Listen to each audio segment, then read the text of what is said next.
Мұхтар Шағановтың бір поэмасы бар. Бір қарт шопан дейді, төбенің басында тұрса, бір серке дейді, шыңғырып жатыр дейді. Оны барып қараса, бір жас шопан дейді, бір серкелер жол бастайды ғой, сол серкені жығып салып ұрып жатыр дейді. Сөйтсе анау таудың су ағысынан серке айдасып өтпейді, серке өтпейді, қойлар өтпейді дейді. Сосын шопан келіп айғайлайды дейді, ой оңбаған малдың қадірін білмейтін.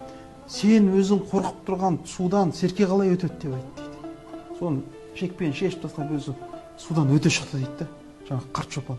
Артынан серке өтті, серкенің соңынан қой өтті. Сол сияқты біз бәрін ұрпақ жақсы, ұрпақ, бірақ біз өзіміз қазір осы тарихи шешімге бара алмасақ, өзіміз жаңағы жанкештілік танытып, осы шынайы тәуелсіздікке қол жеткізбесек, біздің ұрпағымыз да бұдан өте алмай қалады.